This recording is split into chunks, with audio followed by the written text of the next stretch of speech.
I don't know.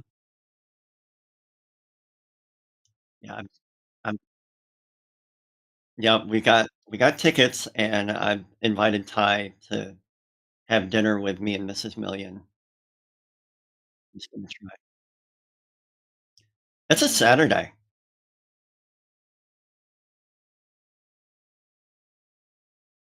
I know. That's why I threw it out there. Yeah, man. All right, Oh, 10 cool. seconds.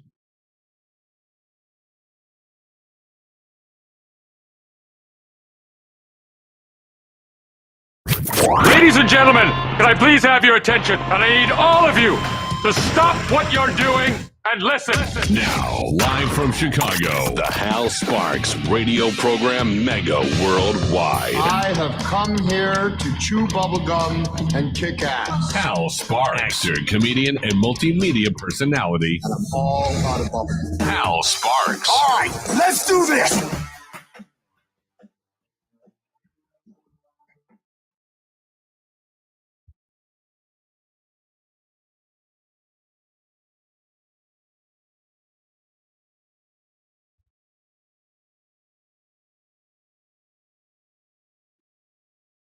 Yeah.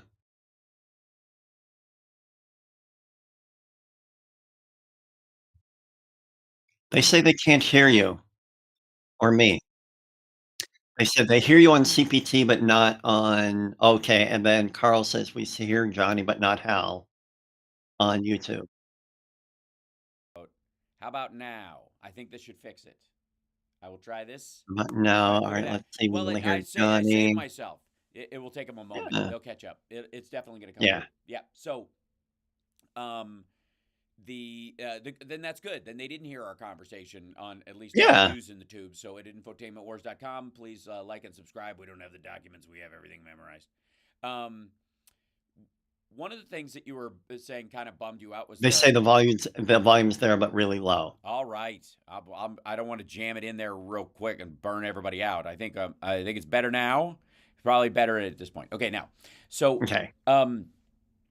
you saw the launch of Troth Sunchal this week, which Yeah, I opened up my Google News, which is like my homepage, and it said that, "Oh, Truth Social is, everything is awesome after the first day of trading, it's making money," and I was like, "Oh, right, really?" yeah. No, it's not. It's right now. Let's be abundantly clear what's actually happening here with Trump Media and Technology Group when it was a hidden SPAC, as I like to pronounce it. The thing about a SPAC is you're supposed to be able you invest in these special project acquisition companies, but you don't know. It's like the mystery box at a toy store or a grab bag. If you've ever done, Johnny, man, you've at a fair or a party Oh, or yeah, yeah, yeah. a store, they'll have a grab bag, which is like, this bag has unknown stuff in it. Might be awesome, might be crap, but they're all $5, Yep. right? Okay.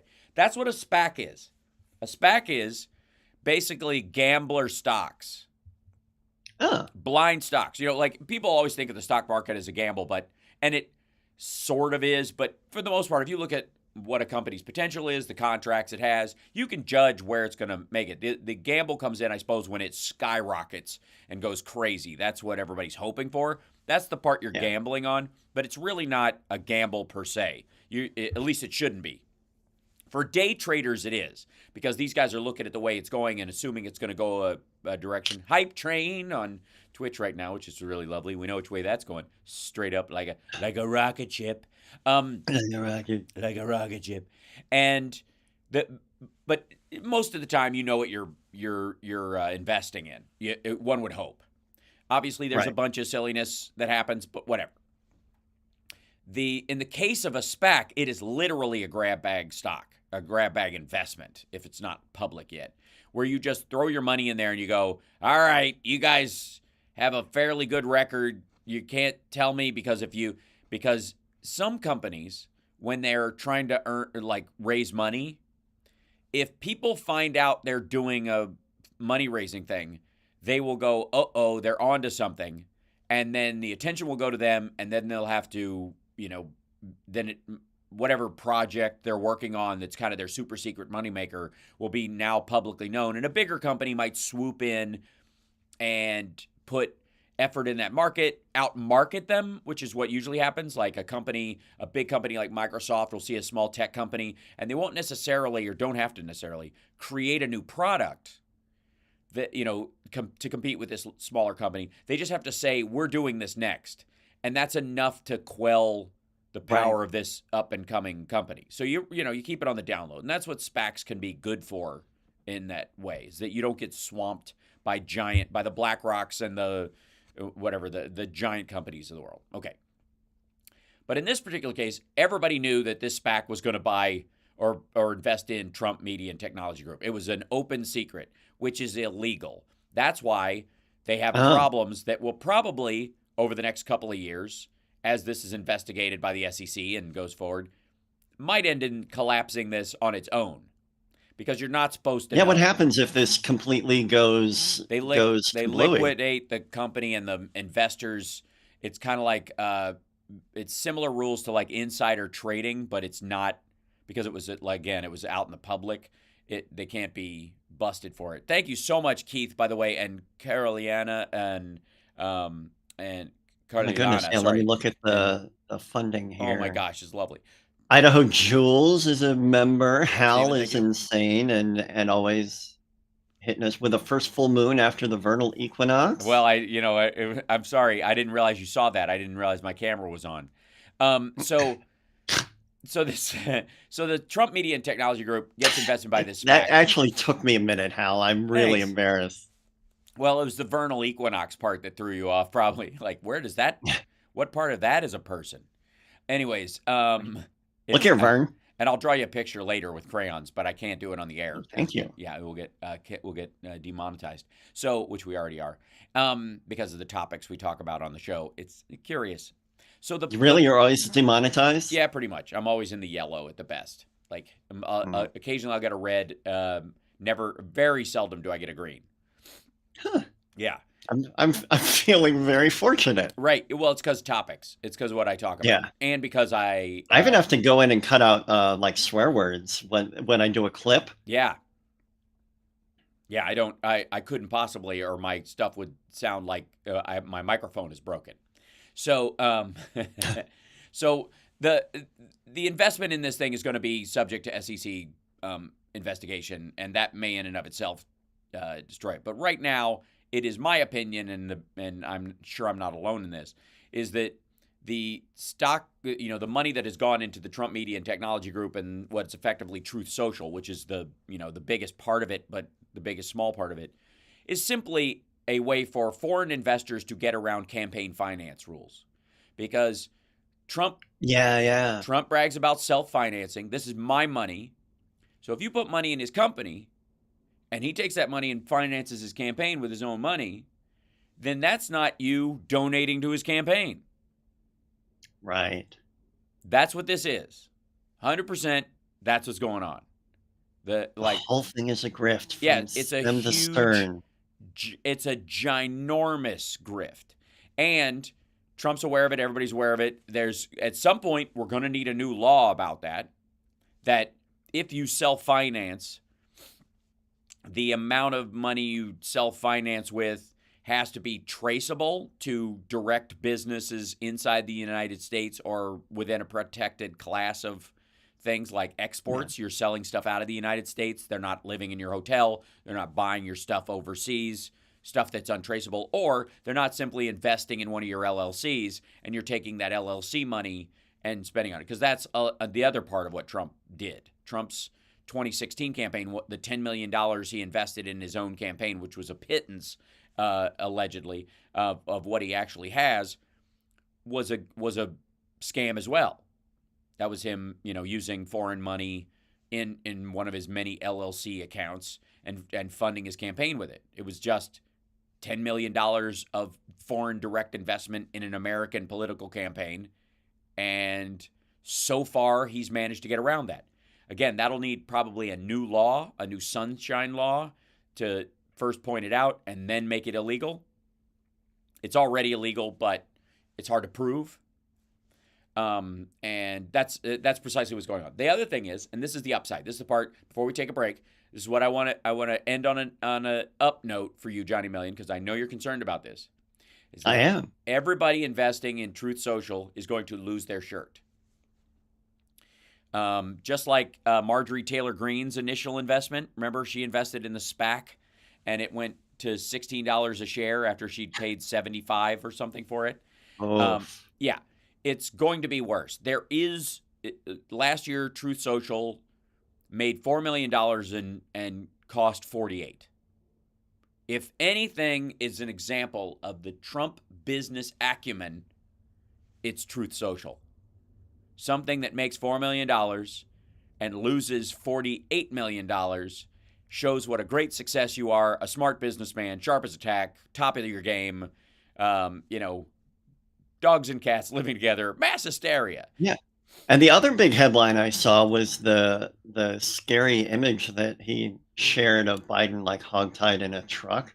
Yeah, it's again, is that his dementia and his inability to recognize his own inner hostility as being inappropriate, or is he just finally stopped pretending? Again, he's saying all the same things he said about immigrants that he did in 2016. He has just dropped and some of them are good people.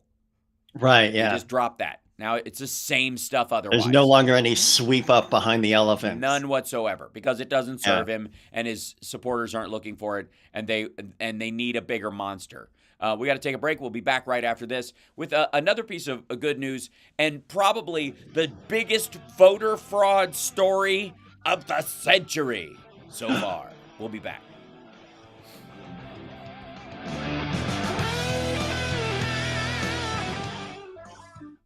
So yeah,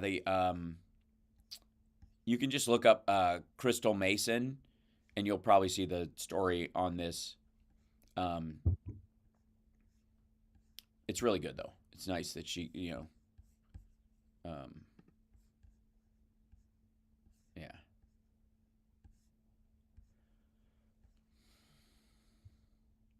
Looking at NPR.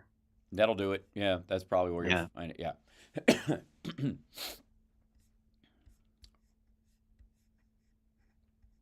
Because her sentence has been my kind of example of what you would face if you bothered to cheat in an election, right? Maybe give the net. I didn't realize that she was a minority too. It seems a little targeted. Oh, a little, yeah. The ACLU helps undo this. Mm-hmm. Well, I got to say, they provided the free legal services, but it was really all right, like 20 seconds, guys. Thank you. It was really the reps, and the political reps in the area that did it, because it just it looked really bad. She voted using a provisional ballot, which eventually wasn't even counted. Yeah. Throw her in the 5 years brig. Right. Yeah, just hideous. Or you can go back wearing sunglasses. Welcome back to the Hal Sparks radio program, Mega Worldwide. Welcome back to the show. So a bit of good news and a kind of an exemplary story of what I have talked about in terms of the accusations of voter fraud from Rudy Giuliani and Donald Trump and all these folks about stuffing of ballots and the thievery and the blah, blah, blah. We know now that everyone, and it's official as of Thursday, that everyone that voted illegally on purpose in either 2016 or 2020 was a Trump voter. Insofar as cases that have been brought in any state, red or blue, everybody who's been busted, including the dude who murdered his wife and then used her ballot while he was pretending she was missing to vote for Donald Trump. Remember, I guess Donald Trump swept the Scott Peterson vote in that regard, right? It is as of Thursday, that's official, because Crystal Mason, a woman who thought she had served her time and was allowed to vote now. Her mom said, you should vote. You need to vote because, you're out of jail and you got to be, start being a citizen again. Put this all behind you and join in the rest of the citizenry, your country, be proud, vote, and you're fine. And she voted, and she showed up. She used it like you were saying earlier. She voted with a provisional ballot, a ballot that wasn't even counted. Was not counted. And so provisional ballot is one of those where, like, if it gets too close, or like they'll start like counting the extra ballots. Well, they count them if unless there's a recount or any of those kind of things. There's different rules for different districts, but most of the time they just sit in a case of emergency break glass. Will this tip it one direction or the other? And provisional means you showed up and you weren't registered to vote, or your registration, you believed you were, but your registration didn't show up. So you were like, I don't know why it didn't show up. So they'll give you a provisional ballot, and if you're not registered correctly or something's wrong later on, they just won't count it, which is exactly what happened in her case. I see. Okay, thank you. The idea that she voted illegally as opposed to made a mistake was the turning point in this particular case. And she has since, Second Court of Appeals, Thursday, overturned her conviction, and she has, I guess, got rid of her conviction, her sentence of 5 years in prison, because she was on parole for a federal tax fraud charge. Isn't that interesting? While Donald Trump can't even get his passport taken away, this lady has to go there. She goes, I cried for 7 years straight, 7 nights a week. I've also prayed for 7 years straight, 7 nights a week. Prayed that I would remain a free black woman. I'm overjoyed to see my faith rewarded today. She during the appeals process, she's been fighting this all along, and she finally won on Thursday that this was a mistake, not a criminal activity, and she is now free. Now, one of the things that stood out to me about this case, besides the fact that I think we were all horrified that this had happened to this person, that she had found herself in this situation, was the size of the case as far as being in the news. I think everybody has heard about it. Even if you don't know Crystal Mason's name, you know about the case. This woman who got 5 years. I think I had heard about it. Yeah. So, and a while back. And yeah. And also that she got 5 years for trying to vote provisionally, right? That's a lot. One vote, one attempt, right? And ultimately, again, a vote that was not counted, that was done provisionally. She didn't write something false on her voter registration form. She filled it out in earnest, believing that she had the right to, and the rest of the problem came in later, right? And it would seem to me, on the one hand, I think it was a big case on the Democratic side of the aisle because it was horrifying that it had happened to her.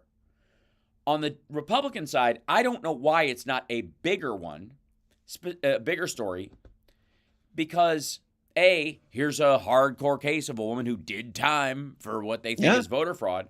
But on the other hand, the fact that this case has had so much attention, there were so many appeals, the process played itself out over years, is, in my estimation, direct evidence that there is no greater voter fraud. Because if there was, we wouldn't even be talking about this. She would be lost in the herd. She would be, her case, her story, the background of this would be... Oh, yeah, there'd be so much. Would be swallowed up in a giant wave of this. If it was able to, turn the election, even a local election, if any of that had been the case, then we would know. We would absolutely know. Yeah. And it's, I think it's the most telling thing about it is not only the Republicans did not largely seize on this case except locally, but no one on Fox News talked about this woman trying to be a criminal and vote. They just kind of took her case, didn't mention her name, and talked about, felons voting. That was one of the big storylines. Should felons be able to vote? And blah, blah, blah. Well, she had done her time. She just thought she was outside her... She didn't know she had to, by Texas law, I believe, wait till she was done with her probation to vote, which is another weird thing. Like, if you Yeah. believe somebody's worth probation, you think they're able to walk around in public, then they should be able to vote, right? Once you let somebody out, the theory should be, if you don't think you have to limit their physical movement, Right. why would you limit their political beliefs? That would see, if you, by the way, prisoners for the most part have freedom of speech rights. You can't, let's say, make money on a book about your victims and your crimes, that kind of stuff, which is a reasonable law, I believe, is important. But that doesn't mean you can't talk about it. You could blog about it all you want for free, because free speech still applies for the most part to people as long as it doesn't broach into harassment, right?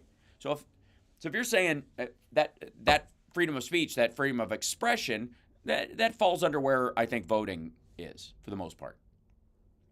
And if you're saying you're safe, it's safe enough for you to walk around in public, go into stores, you've been convicted of fraud, but you can now, we believe you've either paid your dues or you have righted the ship and you're ready to be a regular citizen again, and you allow this person, sight unseen, because they're not wearing a scarlet letter around their neck, walk into a store, buy something, where they could be committing fraud, technically speaking, which is the crime that they went to jail for. If you're saying they can be allowed back out into the public and we're not worried about it, or at least we'll keep a mild eye on them, but for the most part, they're allowed to do it.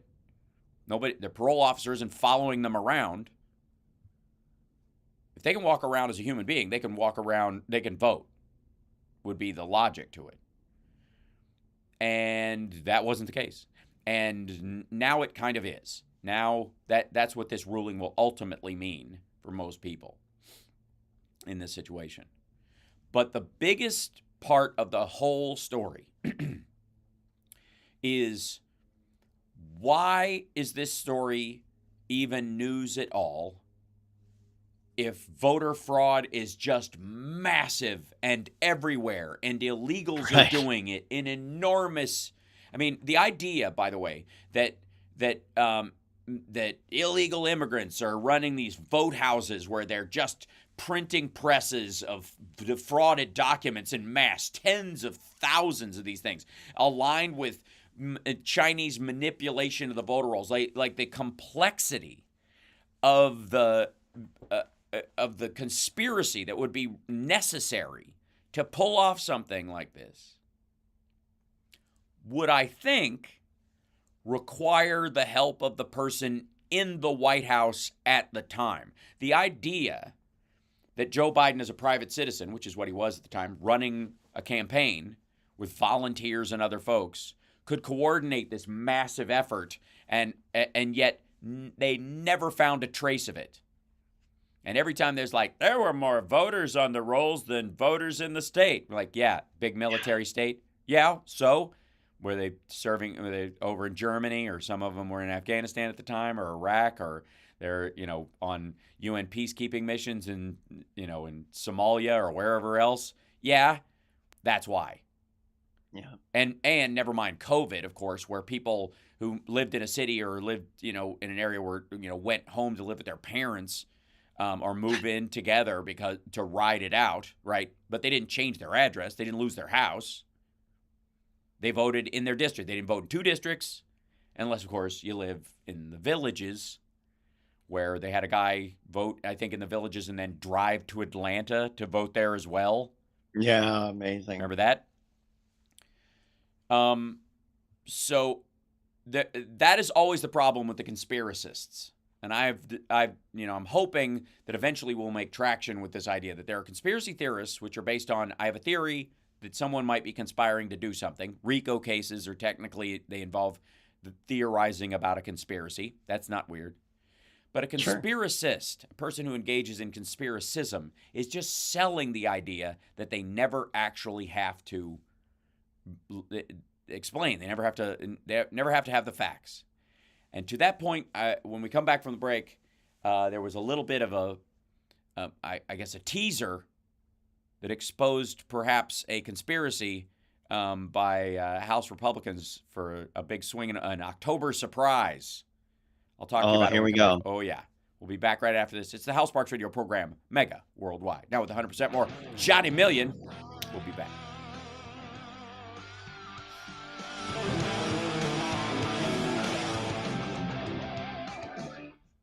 Yeah. Hold on. Back this up. Quit it.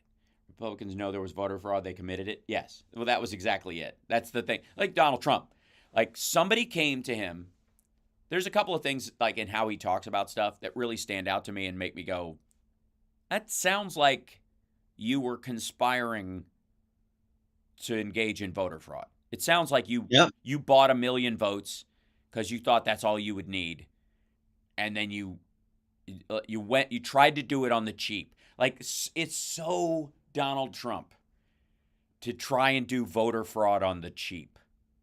On the one hand, send his cult-like minions to storm the breach, and to vote twice. Tell them, don't trust the voting thing. Vote again. Vote by mail and then show up on the day because we don't trust any of this stuff. They're not going to count your votes, right? That was the thing. And by the way, he said that because, indeed, they were coordinating with Republican overseers in these areas, in these counties, to throw out mail-in votes because the majority would be Democrats because it was COVID and we would like to live and survive or not kill members of our immediate family. So we voted by mail because we're not stupid and we can do that. And those guys in Philadelphia or guys in Pennsylvania who sued Philadelphia for curing ballots because theirs were thrown out by the Republican, in their county, and they were Republicans. And instead of saying we want our votes counted, they wanted everybody in Philadelphia's vote that was cured as a ballot thrown out. Yeah. Yeah, great remedy. 20 seconds. Thank you. Yeah.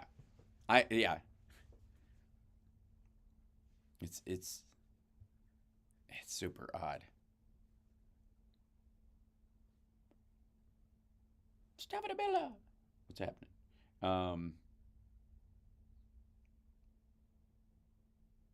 Oh, thank you, Arizona Sunflower. You're locked into the Hal Sparks radio program, Mega Worldwide. Ladies and gentlemen, you can help the show survive by being a Patreon supporter, patreon.com/Hal Sparks. And of course, there's a little... Help us survive! Yeah, help us survive! You gotta survive. I do it, and yet I'm ashamed. And there's a little... That was Jiminy Glick, wasn't it? It was. There's a joke he made in one of the interviews. You gotta survive. When he was talking about when he shoved a donut in his mouth or something like that. Sometimes my favorite Jiminy Glick line ever. Okay. Sometimes when I'm choking, I find more food helps. That.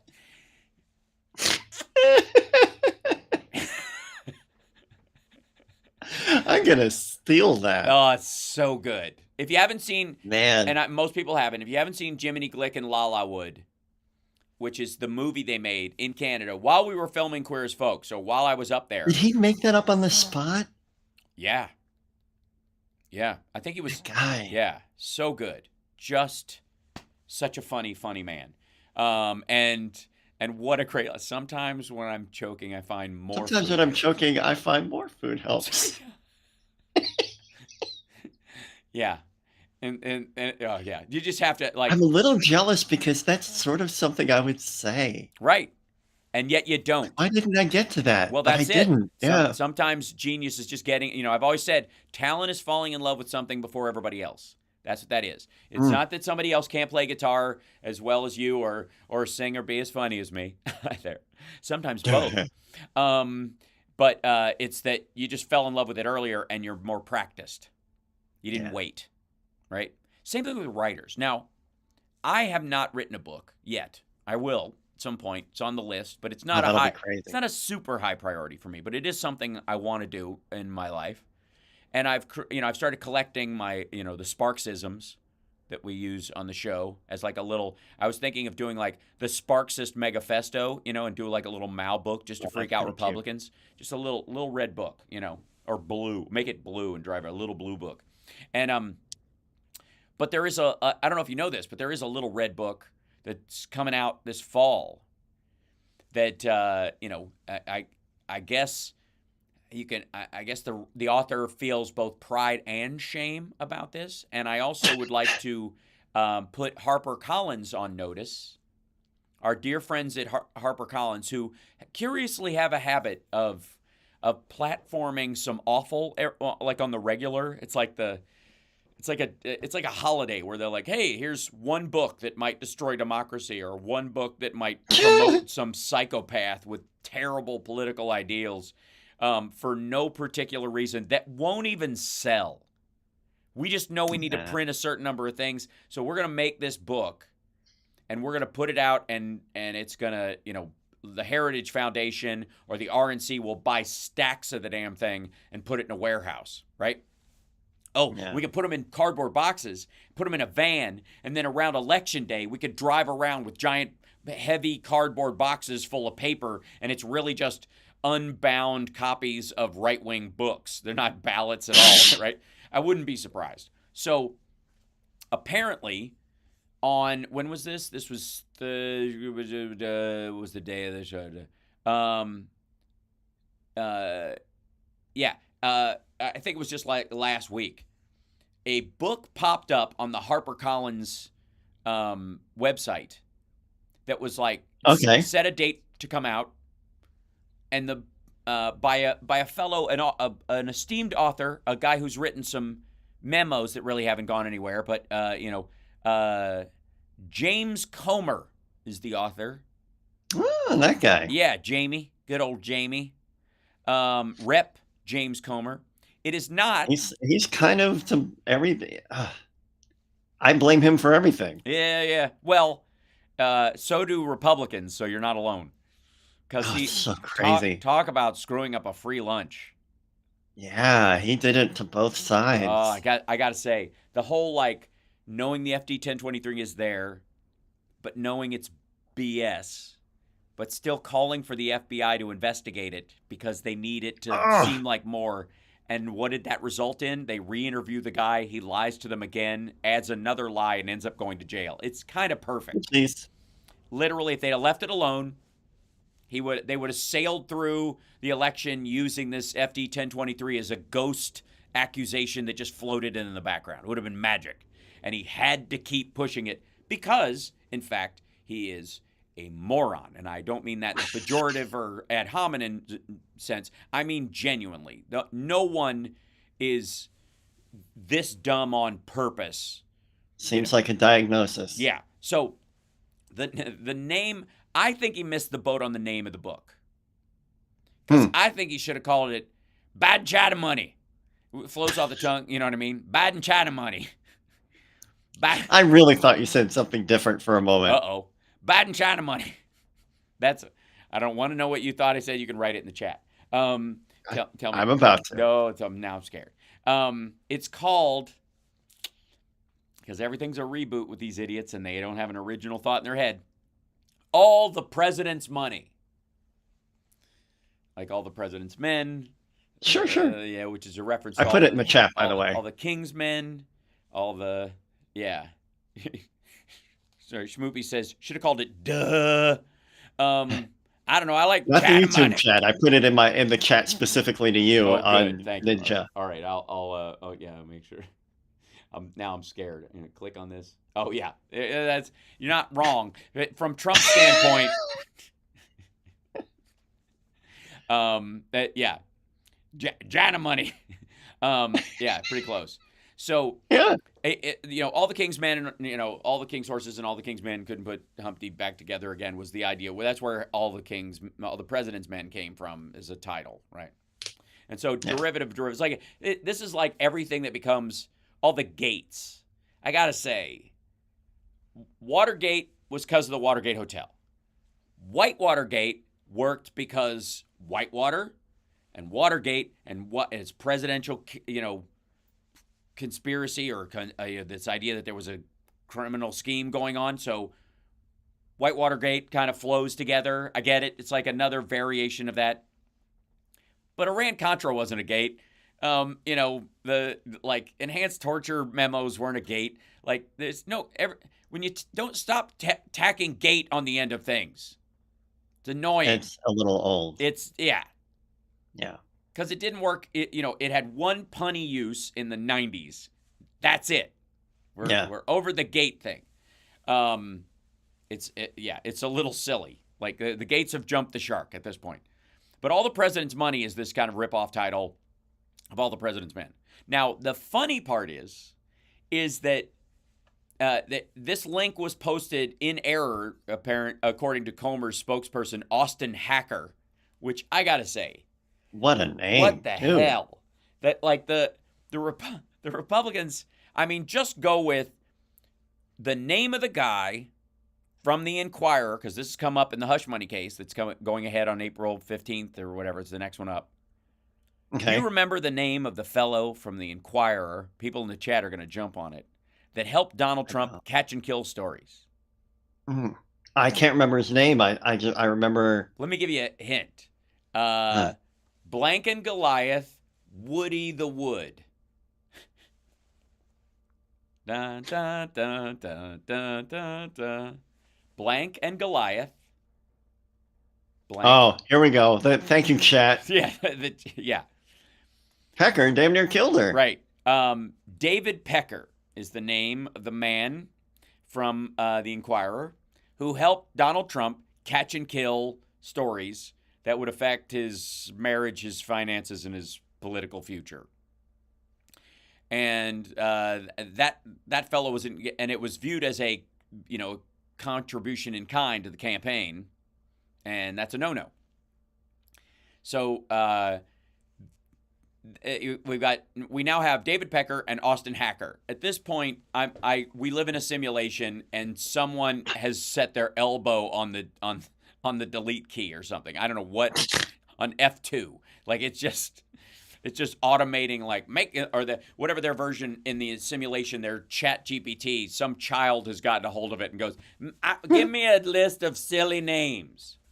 So Austin Hacker is Comer's spokesperson. He says this link was put up in error by Harper Collins.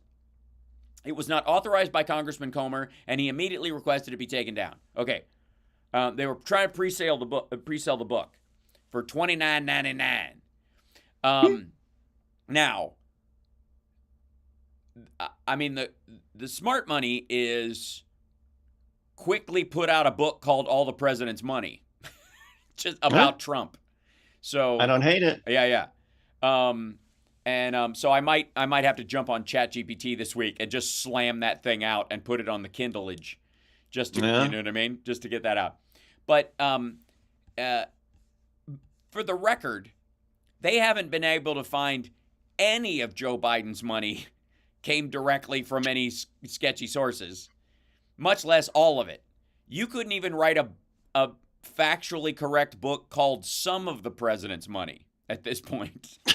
At this point, any of the president's money is a reach legally. And Sure. Harper Collins will have a real problem on their hands if they try to sell a book with all of Comer's BS in it. Because whatever you say about Joe Biden being a public figure and you just got to take it, it comes with the territory. Hunter isn't. You're not on the hook because you have a famous relative, and people cannot make you a public figure against your will and then defame you. It doesn't work that way. You could do it with an elected official, interestingly enough. You just, or a celebrity. You just kind of have to assume, unless it's directly like a specific intrinsic lie about an action you took or something like that you can prove that you were not even in the state at the time or those kind of things. If it's a generalized just defamation, a lot of winking and nodding, there's nothing you can do about it as a politician or a celebrity, largely. But Hunter can. Hunter's a private citizen, always has been, never been, and never had veto power over his father being in office in his life. Even if he brought the family around and everybody talked about it, at no point could he go, have that like Rocky Balboa moment where like I start to get a little bit for myself and then you go and do this, let me tell you something you already know. That he couldn't even have that moment with him.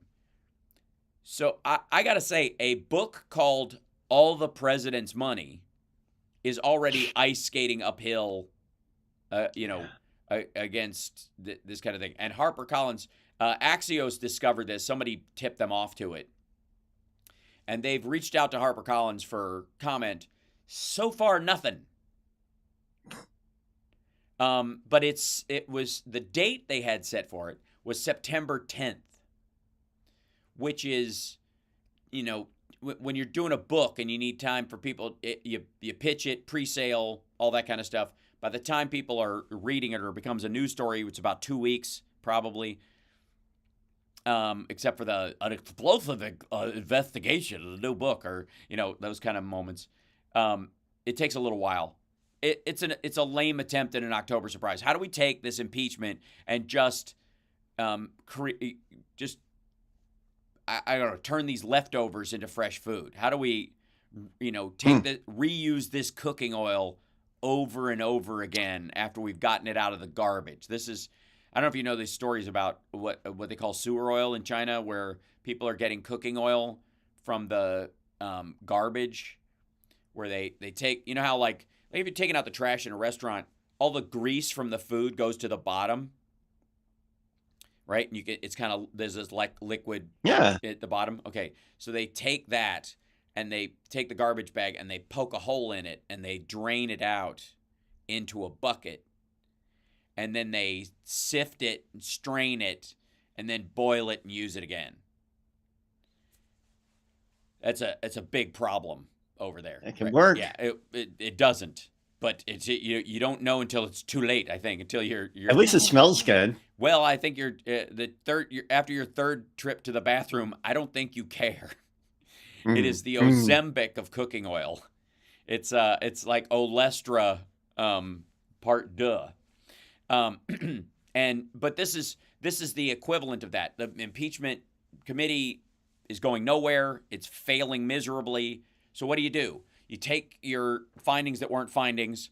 You remove all the objections from everybody else. Any exculpatory testimony you've had, and just write around the parts where Devin Archer went, yeah, I never heard Biden discuss, I heard he was on the phone like 20 times over the course of a decade, and I never heard him discuss business with him.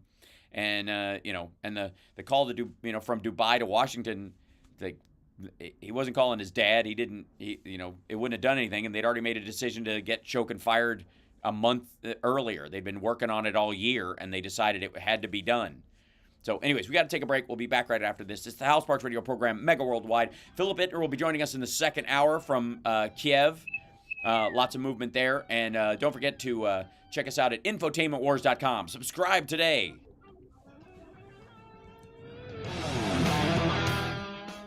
Also, everybody, hit that like so people know we're here and we're up. Yeah.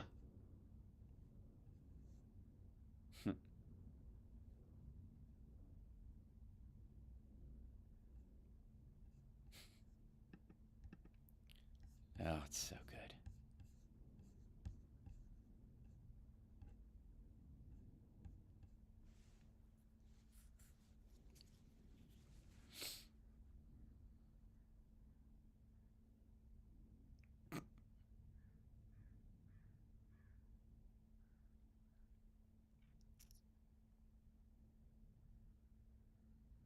I'm reading something real quick. Let me see if this. No, that won't work. Just a minute. Okay.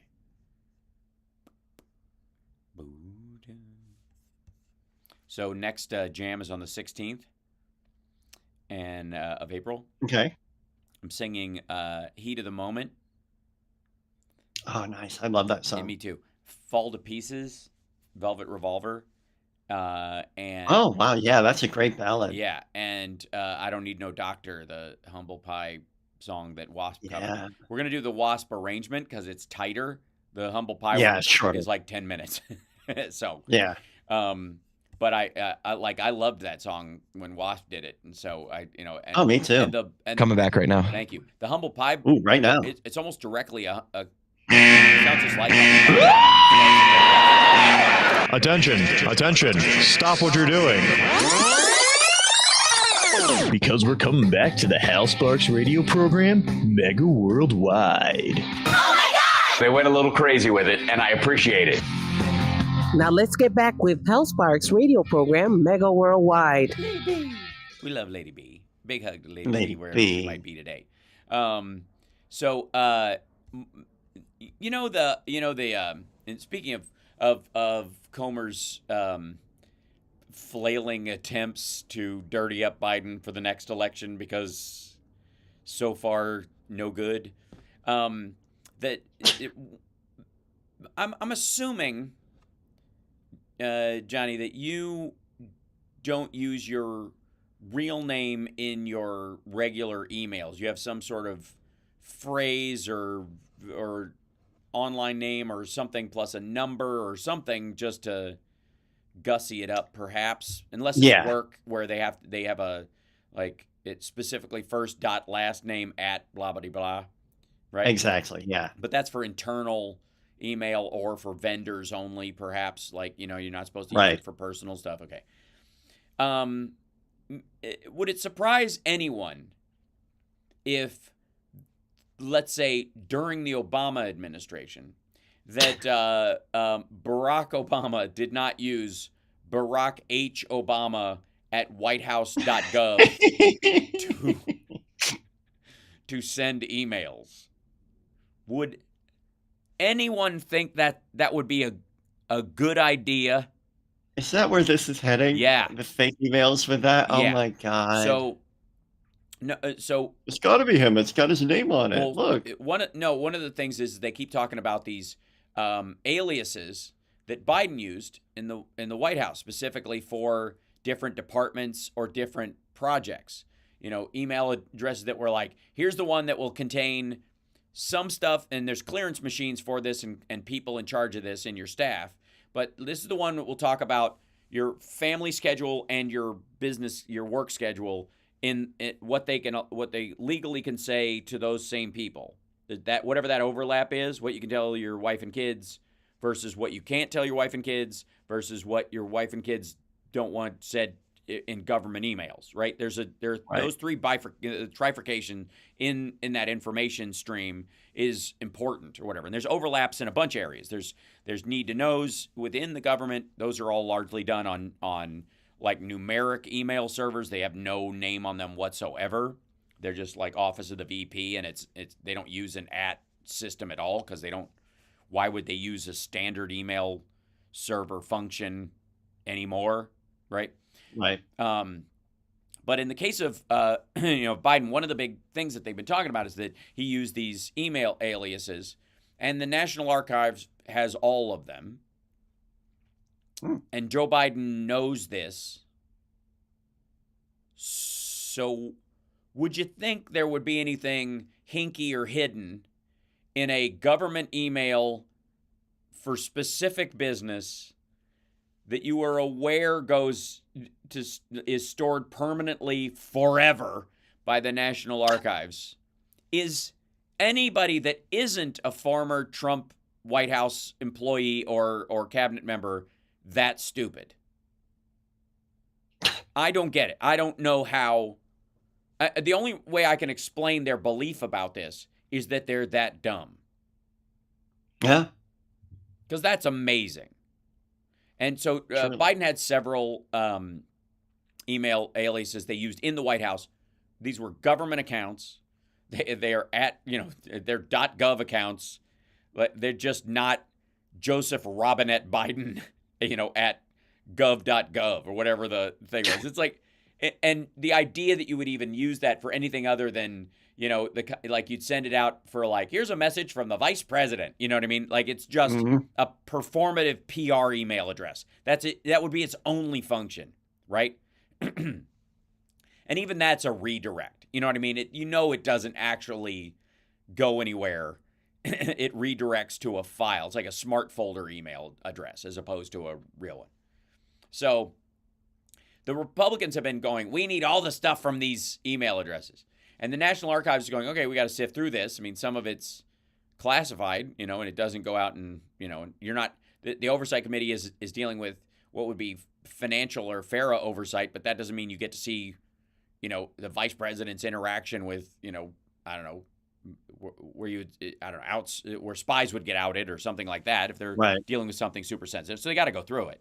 And so they're taking the time. So the National Archives has so far, let's see, by my count, has turned over 75,000. No, wait. That was just the recent one. They've turned over 200,000 pages of documents, emails specifically, printed, like, good Lord, to the committee. This week, they sent another 6,000 over from the archives. Wow. Yeah. And I have to say, let's see, this is my favorite detail about it. In a pair of letters to Oversight Committee Chairman James Comer, dated March 26th, the National Archives General Counsel Gary Stern said the agency turned over 211 emails, totaling 5,860 pages. Wow. 211 emails, totaling 5,860 pages. Because How long's your typical email? one sentence. I basically use them to text. Yeah. Like, the idea of drafting them gives me a headache. I don't email. Many people know this. Like, my reps know this. They have to text me if they've sent me an important email because I won't see it otherwise. Like, it's just it's just horrifying. Like, you just open your email and you're like, God, there's so much. I don't even know what's in here anymore, right?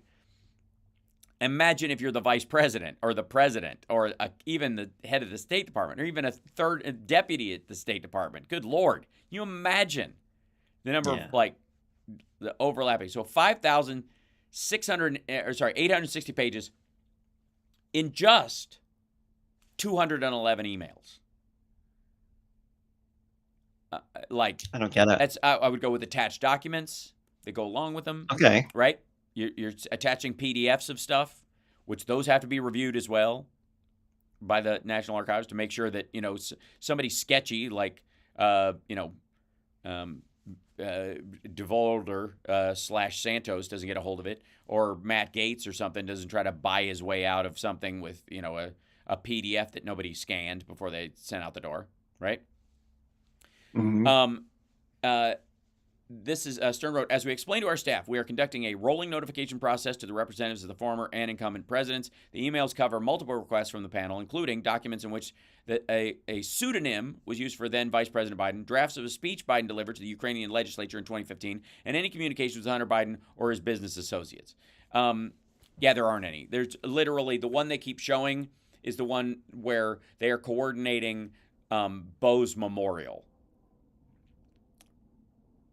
That's the one they keep going. His Ukraine trip or his phone call with Poroshenko was in this email, as was his itinerary for the following Monday was sent to Hunter Biden, like family stuff. You got this phone call and you're doing this on Monday.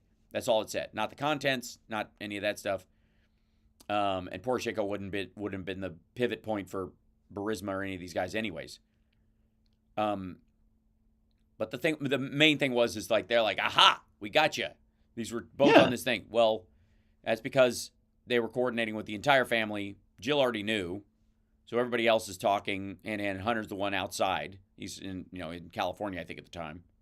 And so he got an email saying your brother's memorial's on Monday. That's when we're all gonna meet together as a family, or at least be on a call together and that kind of stuff. And they talk about it, they just blindly, like they don't even recognize the date. But here's my favorite thing about this. After all the complaints about the budget, which again, they all had time to read, all they needed to do was have a staff member go through and go, what's different from last year? And read those parts, which is about maybe 15, 20 pages of stuff that you could review in a few hours, which is your job as a representative, especially if you're out there wagging your fist at the sky about the debt. You could at the very least just review the changes between now and last year. But we don't have time for that. We never had time for that. They didn't. Okay, they didn't have time for a 1,000-page budget for the biggest government of the biggest country on earth. But they're gonna sift through 75,000 more emails, some of them containing, hundreds of pages of stuff. I love it. I'm excited for them. I can't wait to see them be like the kid in Real Genius who stands up from the table in the middle of the big study session and just starts screaming at everyone and storms out of the place because he's got brain fry. Yeah. Yeah. We'll be back right after this news break with our dear friend Philip Ittner, who'll be joining us from Kiev. Yay. And we'll have questions for him from the chat room, so get him ready for Johnny Million. We'll be back right after this. Do you remember that scene in it's when they're playing like I think the song's called Number One. Number one is a hard time in the making. Whatever, and they're all working on the lasers and they're studying and doing all this other stuff, trying to rig it. And then this one kid in the middle of it, they're all sitting around these tables studying, and he just goes, ah! Ah! Ah! Ah! He gets up from the table and just walks around, ah! Ah! Screaming in people's faces, and then he runs out, and everybody just sits there silently for a second. And another kid gets up and walks over and takes his place at the table. Oh, God. What movie was this again? Real Genius. Oh, yes. I remember this now. Yeah. I need to see that movie I again. hear Phil in the background. I'm going to put him in here in a second. Yay, Phil. Yay. Oh, Johnny, you're off center. Yay. What are you doing? Uh-oh. I didn't move. What you doing? I'm out of focus. What you do? What you doing? Off center and out of focus. Mm-hmm. Hold on. Option. There he is. Now I got him. And then I can open this guy up, pop this in, paste, and close before anything crashes. And we hope it will work. We don't know. There's Phil. There he is. Excellent. Hey. We can see you. Everybody can see you. You're welcome to the show, and hi, and there you are. Sorry I can't send you my what the show looks like, but you can look online and see what it looks like if that That's helps. okay. But I don't know why it just doesn't want to see the virtual camera right now. It's just being a jerk. So hi, and I have so many questions, but we will wait until we're on the air to do that. Okie doke. Yeah. Johnny, did you see Phil's schmancy new studio? He's got a schmancy new studio. He's opening up. Yeah. Mm-hmm. Should be done soon. Mm-hmm. Should be fully completed by Monday or Tuesday. Great. We're hoping. Oh, wow. That is soon. Mm-hmm. Yeah. Well, it's almost ready already, but it's just finishing touches. Right. Good chat with Lev. Saw that Nice. after I left. Yeah. Yes, that was terrific. Yeah, Lev Parnas was on the show on Wednesday, Johnny. I went and did an extra hour, and he came on. It was a good conversation. It really was. And they're going to be rolling out info. He's been dumping receipts online, and that seems to be the plan. Like every other day till election, it's going to be another picture, slice of video, a memo, an email, something every day because he's got so much stuff. That I hope I get it. I sent him an email. Yeah. About maybe doing a podcast, doing a interview on my podcast. Yeah. He has yet to respond to me, but I would love to. I'd love to talk to him about some very specific stuff about Ukraine and during that period and how nuts it was. Mm-hmm. You know, I've said before. That period was like Casablanca. Yep. It was Vichy French and Nazis and every expat fleeing from the conflict in Europe and everybody pursuing their own interests. Mm-hmm. Lots of plots and plans and espionage and subtle covert stuff. So I'd love to talk to him about that. Crazy times. Those were crazy times.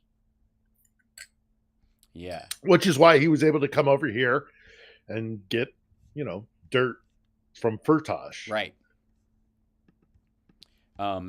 Dirt in quotation. Quotes, right. Yeah. Fake dirt, but still. Yeah. Fake dirt.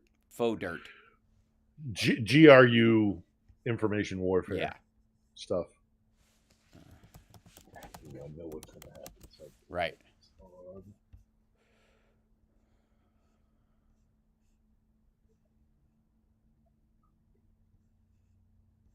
Yeah, this is a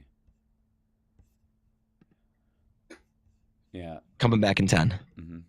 Thank you, Chicago. Hello, by the way. Hello. Hello. So, and I wanted to talk about Tusk, the Polish former president. You're listening to the Hal Sparks radio program, Mega Worldwide. I've had people walk out of me before, but not when I was being so charming. Video streaming at halsparks.com. I don't care for you if the putrid sludge you're troweling out. Damn, puss-faced little pimpstick. True progressive talk. Might be a good time for you guys to give up. Welcome back to the show. Patreon.com/HalSparks. And of course, if you want to subscribe to the channel, it's infotainmentwars.com or twitch.tv/HalSparks. If you have Amazon Prime, it doesn't cost you a dime on Twitch for at least your first one. Helps us out immensely. Membership's also available, and you can share them if you already have one. It's a great way to support the show. Joining us right now is our dear friend Philip Ittner, who is in Kiev. He is in his regular spot, not in his fancy schmancy new podcasting studio that they're setting up that I'm very excited to start seeing what they roll out of there. Phil, first of all, how are you doing? Okay, pretty much. Mm-hmm. We're under pretty intense attack here, and we don't have the air defenses that we used to have when we were getting a steady stream of support from the United States. So Speaker Johnson is sadly responsible for a lot more death here in Ukraine because he's the obstructionist keeping the bill providing Ukrainian aid from hitting the floor. Seems to be that the Russians are targeting the electrical grid. They're knocking people, they're knocking people off the grid and making people lose power in places like Kharkiv and Dnipro and Zaporizhia and Kherson. Thankfully it's not winter. Spring is already starting, so they won't have to deal with that. But they are going to be living without electricity because they can't defend themselves because we have by and large turned off the tap. We need to turn it back on again, and so we need to pressure Johnson to get his act together. Absolutely. And Johnny Million's going to be farming questions from the chat for Phil, and we'll get those as soon as we can. One of the things I think that stood out to a lot of people in the talking this week, one is that even in spite of the fact that Ukraine needs more aid and they're basically firing until their guns are empty in this situation, they are the only reason they are not being able to fight back is because of just lack of ammunition, lack of support, not because they don't have the fighting will, and not because Russia isn't continuing to violate international law and on a myriad of levels. It's because Speaker Johnson, like you said, is running interference on this, and ultimately it will pass. And that means this delay was for naught. That these people who died because they weren't protected from shelling was just for politics. People dying for politics. That's what Mike Johnson and the Freedom Caucus are fighting for right now. But in the real world, the Prime Minister of Poland was quoted. Let's see. I want to get this quote regularly right. His name is Donald Tusk, which is take that what you will. Tusk. It's pronounced Tusk. Yeah. Yeah. Right. Tusk. Yeah. It's Polish. So. When the Tuscaloosa, it's easier to get it, the elephants. It's not a Fleetwood Mac song. No. He goes, we are in a pre-war era, and if Ukraine is defeated by Russia, nobody in Europe will be able to feel safe. And he's specifically talking about the drone strikes that were happening in Russia, or that Russia was impacting on Ukraine at the time. And he says, we have not experienced a situation like this since 1945. And it is reminiscent of 1939 when people were starting to realize that the Germans meant business and that this was going to be terrible, that there would be no stopping them. And that would be the most, I guess, cusp of World War III thing we've heard. And it is not because we're picking a fight with Russia, but the other way around, that we're leaving Ukraine holding the bag, and therefore, it's Russian aggression that is pushing us towards this, yes? Yeah. This was a war of choice by Moscow. They didn't have to do this. They need their naval base in Crimea. That's what a huge chunk of this is about. It's also about not allowing Ukraine to be sovereign, because if Ukraine can be sovereign and successful as a democratic Slavic European nation with that identity, which Moscow has always tried to dictate and draw within the lines and force Ukrainians to live within those lines. If Ukraine is actually finally, after centuries of colonization and occupation, able to beat their own path and decide their own identity, it will force Russians to look in the mirror and wonder why they also can't have, say, a strong middle class or a functioning judiciary, a separation of powers. Take your pick. All of the things that are the cornerstone of liberal democracy. If they get root here in Ukraine, there are going to be a lot of Russians who will be looking at the Kremlin and saying, well, why not us? There's a lot of that is being at play here. As far as what Tusk said, yeah, I think we have to talk about what the threat from Moscow means for Europe.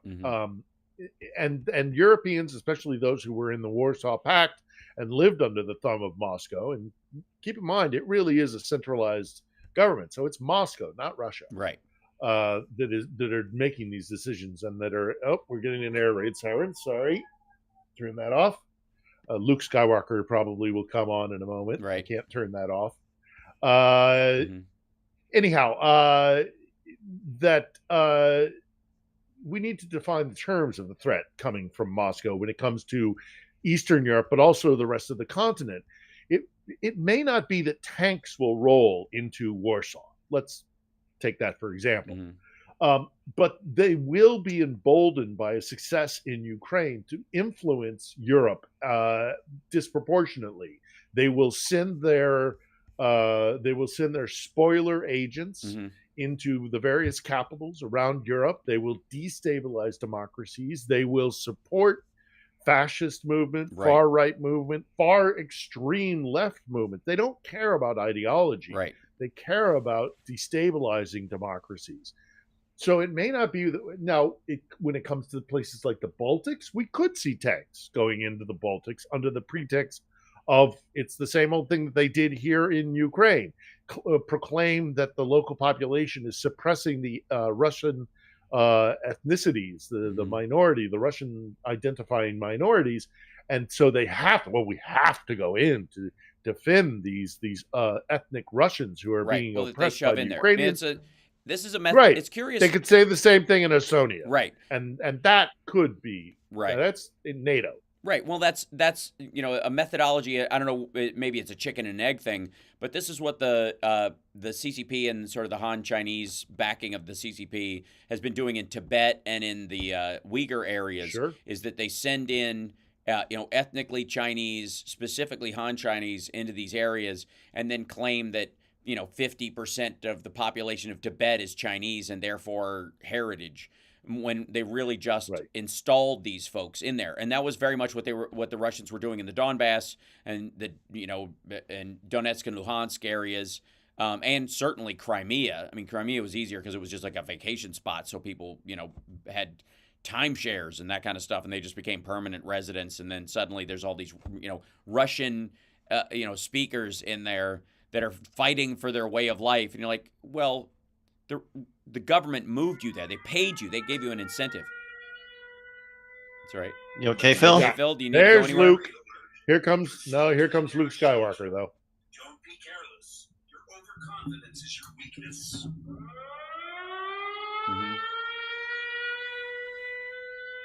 Attention. Air raid alert. Proceed to the nearest shelter. Don't be careless. Your overconfidence is your weakness. Of course, that being a line from that's out of Return of the Jedi. That's right. In the throne room, in the Death Star, the second Death Star. Look, if we start hearing explosions, I'll reassess. Gotcha. But, okay. Well, Phil, we got an announcement from the embassy recently here in Kiev to American citizens saying, look, air defenses are not what they used to be. Yeah, I mean, look, if I start hearing explosions, I'll take a second thought about what I'm right. But right now, I'm geographically in the city in a location that has got a lot of defenses around. What defenses we do have, I'm surrounded by because I'm right in the center of the capital, and this is where the I hated president that. I'm just about to say, I really hated hearing that. What, Luke Skywalker?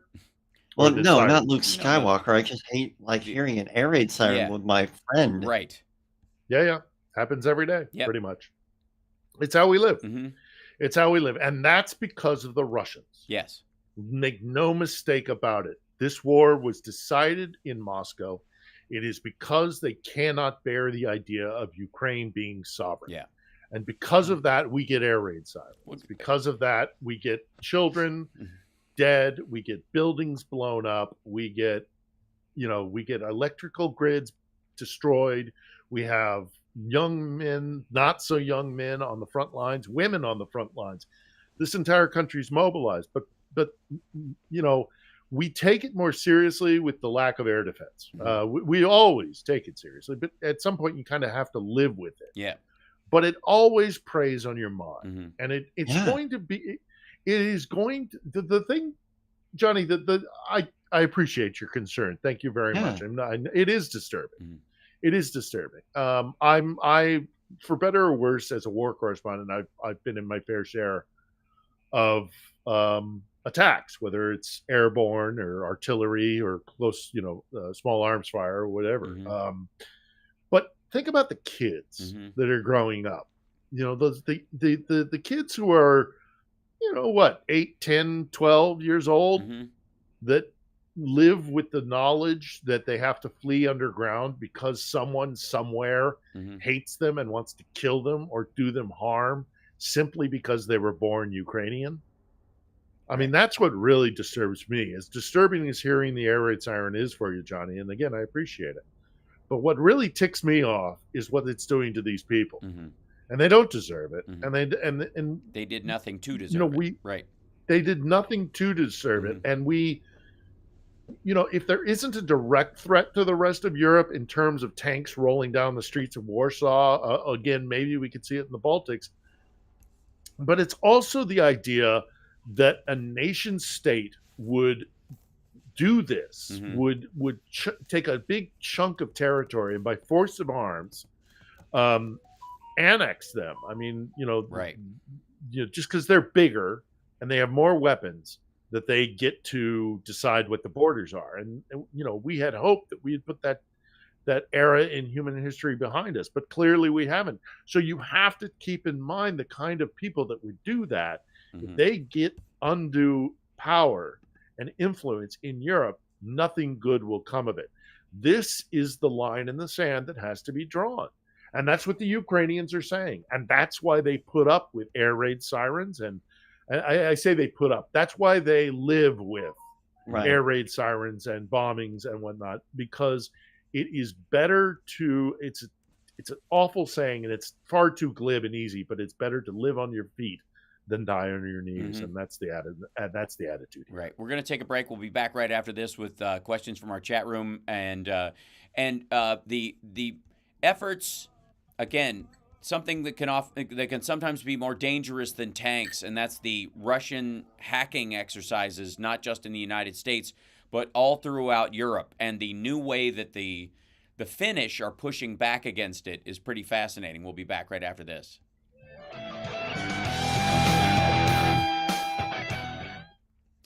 My favorite thing is that, let's see, a video message on 29th of March, group implicitly acknowledged that the attacks were motivated. The cyber army of Russia attacked Melania Trump's home country, Slovenia. Okay. Yep. In a message voiced over in Slovenian, carried by several Slovenian news outlets, the group said that Russians and Slovenians need to not hate each other, given the shared heritage of both countries, but they had to do this because of Slovenia's support for Ukraine. Yeah. They really do think that they're the arbiter of what it is to be Slavic. Yeah. Yeah, it's amazing. It is amazing. Yeah. And you don't want to don't feed the tiger. Don't feed the bully. That's why it has to be stopped. Even if it isn't tanks. Yeah. Because they don't have the capacity. Look, they can't even take. They're not going to take Odessa. They're not going to take Kharkiv. Mm-hmm. They can try, but they're not going to take cities like that. So much less possible is taking. We're back in 15. Like Tallinn or Vilnius. It's just. Mm-hmm. But they can mess stuff up. We can't let them. So. Yep. If you see Luke Skywalker at one of the sexually liberal, you're locked into the Hal Sparks radio program, Mega Worldwide. It's no use, Luke. If you'd have been there, you'd have been killed too, and the droids would now be in the hands of the Empire. That used to be part of my one-line impersonations. I can't do impersonations, but I can do one line from a bunch of different things. There you go. That was my one. That is strong. It's pretty solid. That's a good one. Yeah. That's a good one. Obi-Wan Kenobi. He's not dead. He's me. Yeah. So he's me. Yeah. So obviously the Russians do not have the material ability currently, anyways, besides, I guess, nuking the world into oblivion, to take over Europe. But what they do have is a way of undermining things or spying on people or using blackmail or manipulation or, again, setting groups, against each other. The Finnish, who are new NATO members, by the way, this is, I think, my favorite story about, like, spycraft lately. The title of this one is Finnish Diplomats Turn to Sauna Diplomacy to Evade Russian Spies. So they are meeting in saunas because you are literally buck naked and sweaty, and it's really hard to make, to sneak a device into a sauna, if you know what I'm saying. Now, obviously, I know. I trust Johnny Million could, but the rest of us, we We're under your merkin. Yeah. I appreciate your faith in my orifice. Yeah, that's right. You're a tall drink of water. You just have a lot more room to move than me. It would be really obvious right away for me. But yeah, so Kai Sauer, the Finnish ambassador to Germany, said the sauna had been long been a safe place to have sensitive discussions on a level playing field. Everyone is literally stripped bare. In an interview with The Telegraph, he said it has many features, many dimensions. It can be promoting the sauna itself as a well-being concept, but then it can also be a safe place where you can have confidential discussions, or it can be a place where you build relationships. You're not even dressed when you're in the sauna, so it's hard to carry any devices. This is which, by the way, man, here we go. Must sound like magic and with a Finnish accent. But I would go deeper than that, is the next sentence. It's almost like they don't know, but they do. I would look deep in that. When we look at our families, I think the most confidential discussions, more trusted discussions with your father or mother, siblings, friends have been held in the sauna. It's very curious. Okay. You can just, but that's the idea, is that I need to stop. Yeah, this guy is in Germany. Scandinavians. Yes, they don't care. There's two places, in the sauna or jumping into a polar bear hole in the ice or something, like that. We've got to check you for bugs. With nakedness. Right, we must check you for bugs. So run out and jump into the lake that is frozen right now. Yeah, right. So, but it is an increasingly, it's an issue for world governments, is that the Russians just absolutely have no qualms whatsoever about not just spying on people directly or manipulating people, blackmailing people, using all the worst kind of stuff, which has been around for a long time, but they're doubling down on it at a time when the rest of the world was drawing back on it, was stopping it, was, through pushes by their own citizenry or the right-wing push about, they're spying on American citizens. That's the big Trump story, because, where did that come from? Because some random dude who was trying to sell a device to the government was like, look, I can track foreign phones everywhere, turned the device on in Washington, D.C., and found a bunch of KGB, FSB or GRU phones in the White House during the transition when Trump's people were moving in. And he's like, they spied on my campaign. That was the push, right? But they're using that paranoia, that big tyrannical government fear, as cover to allow themselves to do it. Because none of these maggots seem to be concerned about Russia's tyrannical government spying on them at all. No. Yeah. And they know, they punch above their weight when it comes to espionage and to covert cyber information warfare. They're very good at it. Again, not least of which because, ultimately they're not very good at conducting war. They don't win wars unless they have allies. It very rarely happens. Well, they outsource their awful. Obviously, the Second World War. Yeah, well, the Second World War. Obviously, we had Lend-Lease that we sent to the Russians. Yeah. Even the Napoleonic Wars, which they crow about winning over. That Napoleon never took Moscow, and that the winter. Well, they were also part of an alliance then too. They're not really good at fighting wars on their own. They can put down. Independence movements like in Chechnya. They can, they can do regional battles, but going toe to toe with somebody who is arguably on par with them, is equal. I would argue that's not true either. But let's just, for the sake of argument, say take on like the West. No way. Right. No way would they win in a war against the West.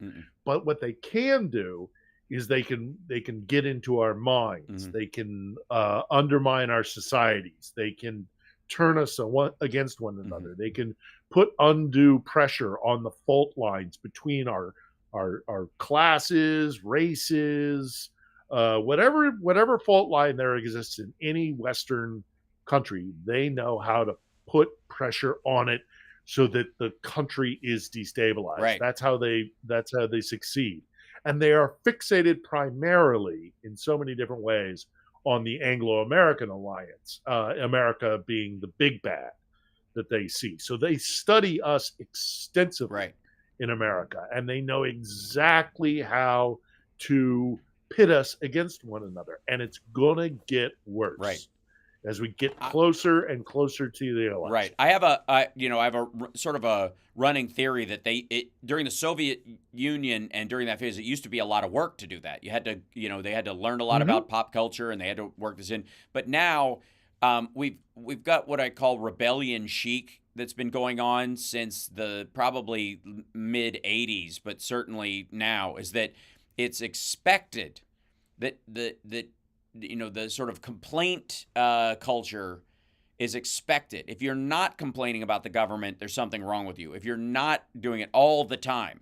And so it doesn't take as much work as it used to. They can do it on the cheap now on a bunch of fronts, thanks to AI and other things, but they also can simply, it doesn't take much to kick that domino. They're already tipped. They're pre-tipped culturally in the United States, which they had no small part in fomenting over time, right? The America bad. I shudder. Yeah. Shudder to think what the Cold War would have been like if they'd had the internet. Right. Yeah, exactly. And in many ways, they recognize that, I think, in the early 90s. There is we got 2 minutes before the break, and then as soon as we come back from the break, we're going to take questions from the chat room, Johnny. So get those ready for us. I got it. And there is an article. There was an article this week about how the Russians' only foreign currency that they can rely on is the Chinese yuan. And the yuan for them is, they can only hold that as a primary reserve currency. The Indians have kicked them out. They can't use the dollar.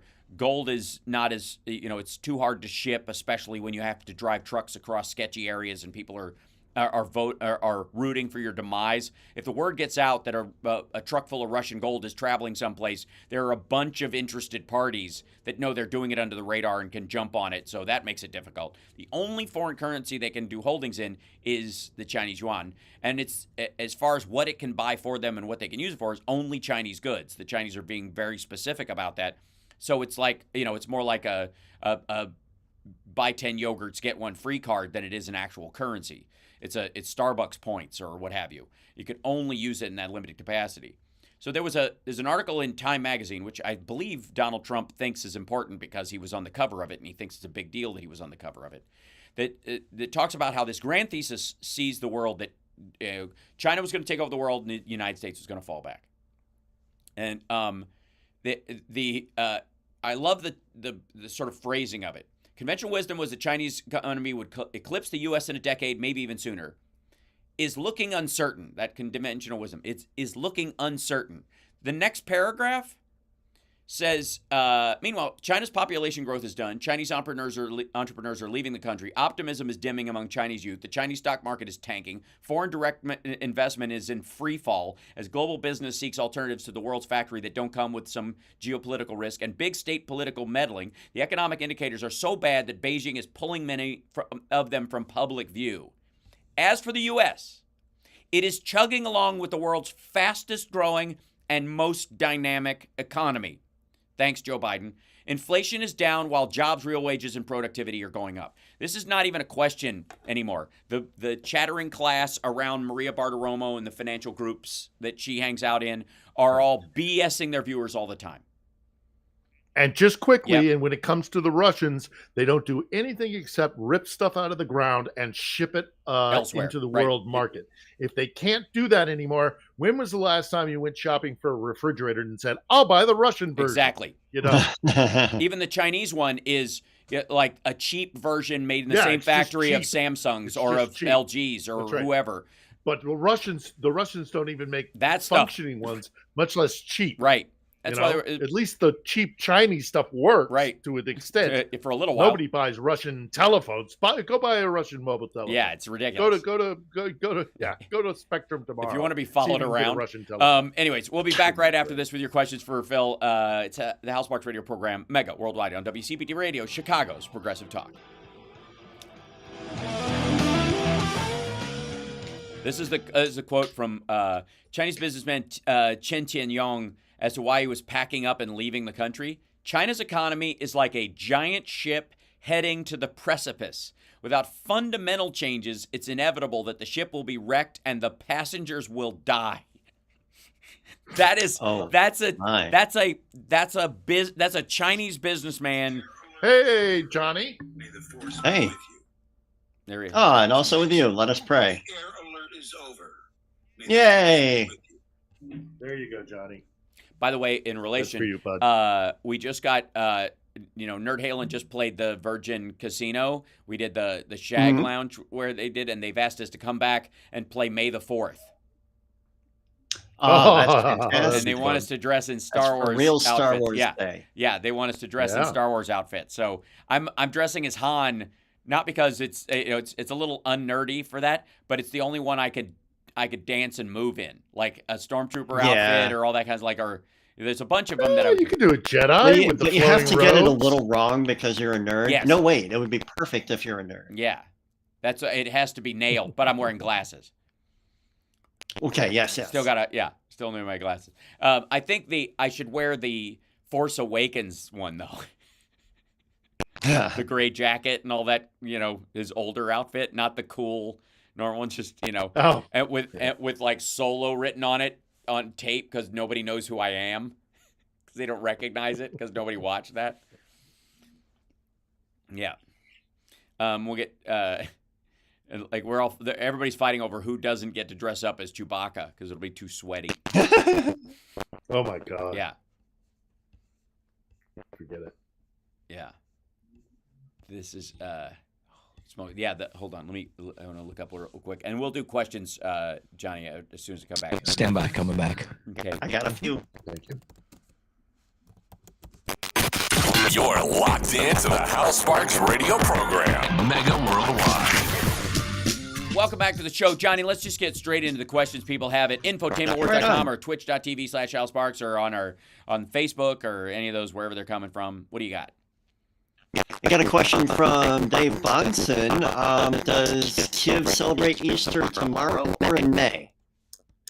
It depends on if you're Catholic or if you're Orthodox. Yeah. Calendar. So, and they're both represented there. If you're Protestant or Catholic, you will be celebrating it.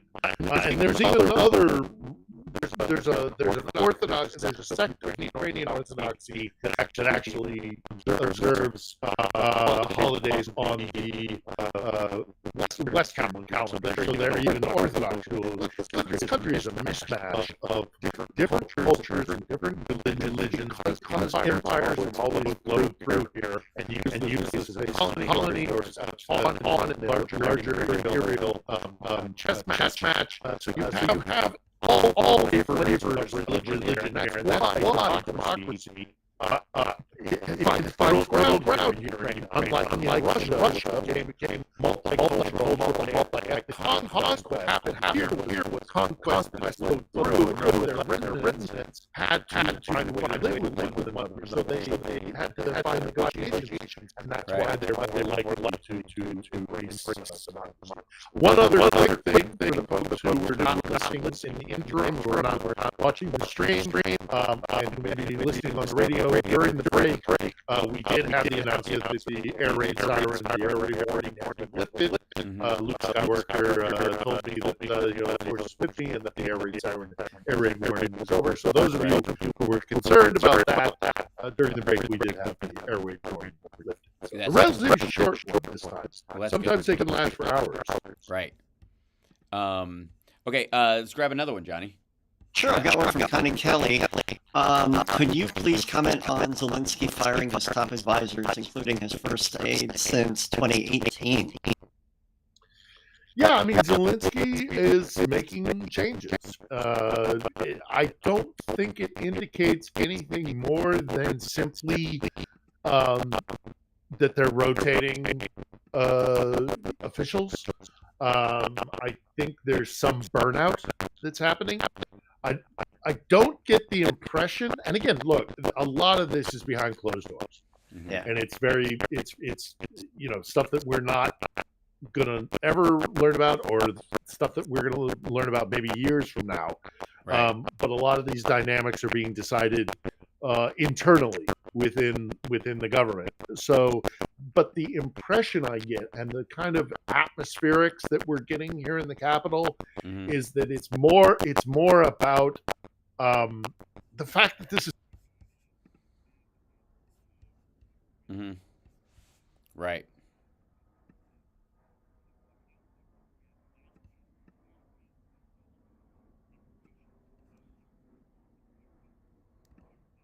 Yep.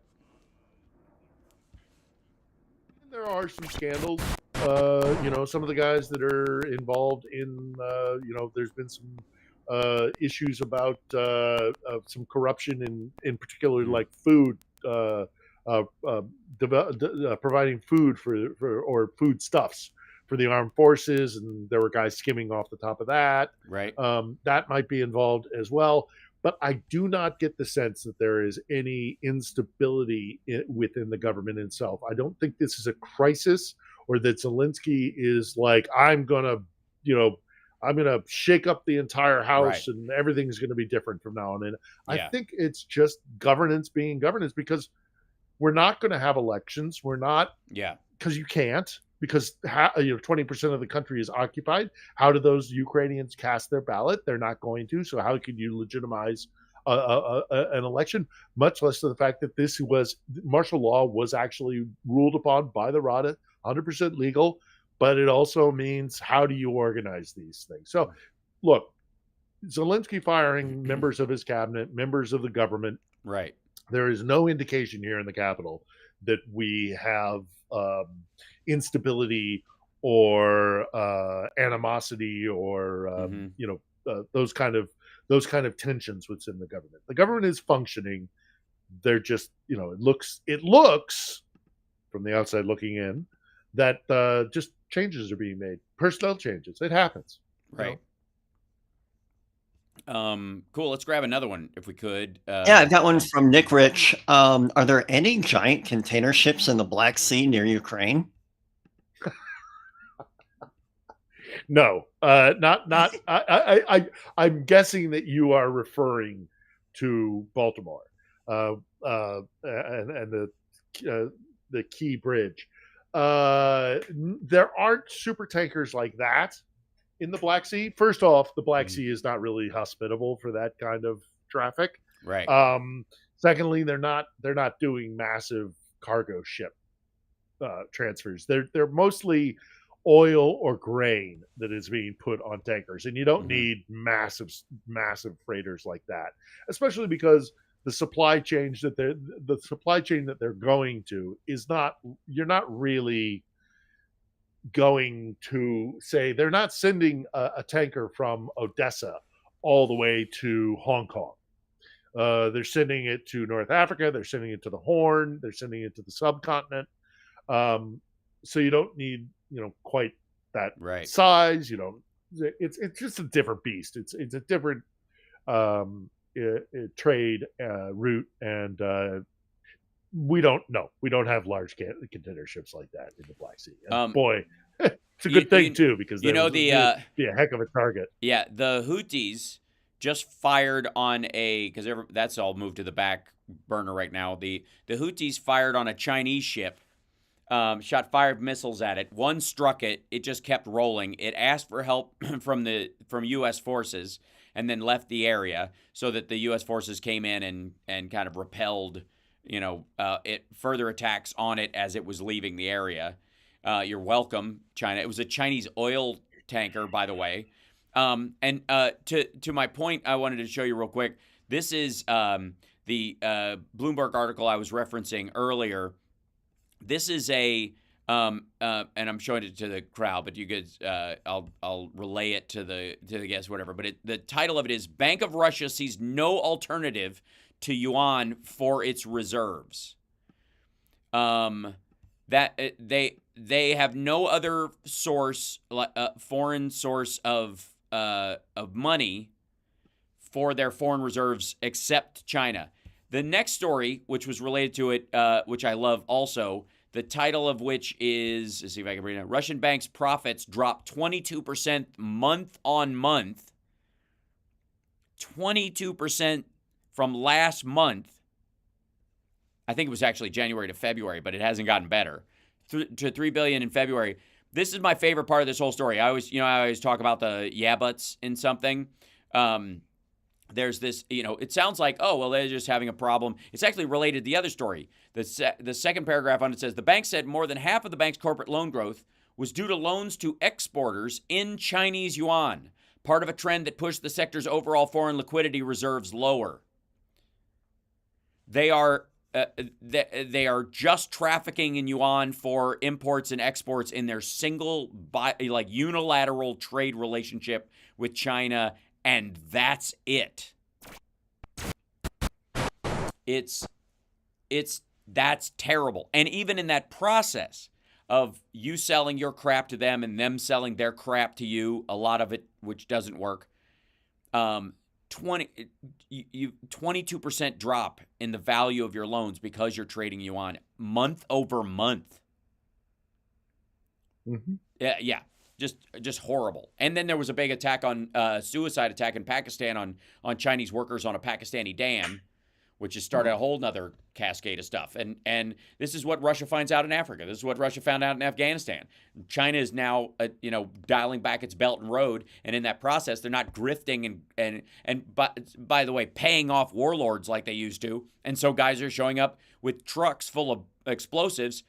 There was a car that smashed into a busload of Chinese workers, had 6 workers in it, and 5 and the driver, I think, and just pushed it off a cliff. Smashed into the side of it, and these 5 Chinese workers and their driver just got pushed off a cliff. Now, engineers, and this is the Chinese say, this is so Russian as well, but it's amazing to me.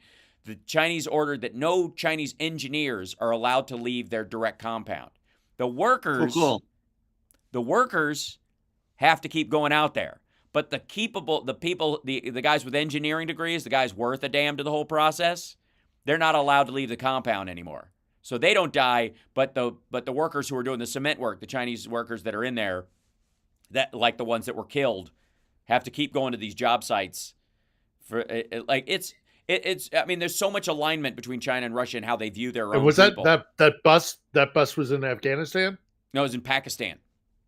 Oh, it was in Pakistan. Yeah. Oh, well, still same thing. Yeah. Same well, group. yeah. Having been to that part of the world, yeah.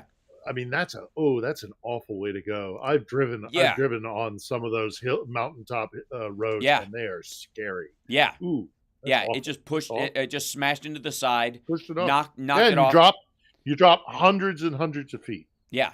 Instantly. These huge ravines. The footage of them carrying these guys out of the ravine is just really sad. Oh, I don't even want to think about it. Yeah, and again, it's very telling the Chinese government was like, the engineers, the guys that we have very few of, you guys have to stay in the compound.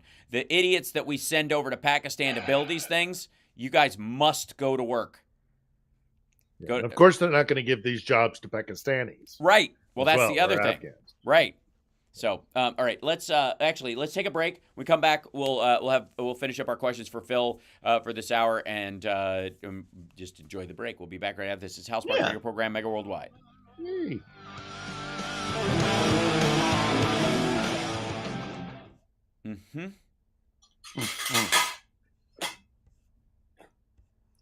Those are dishes? Those were dishes. As you do. The what's her name? The journalist that covered Navalny has been jailed. The woman, let's see, hold on. Which one? Hold on. It's a Russian journalist? Yeah, hold on. I have to get her name. She's practically voguing in her list who was covered Navalny jailed. Well, and it's the 1 year anniversary of the jailing of Ivan Gershkovich. It's Antonina Favorskaya. She's a woman who she covered Navalny's trial. She's been jailed in Moscow on charges of extremism. Of course.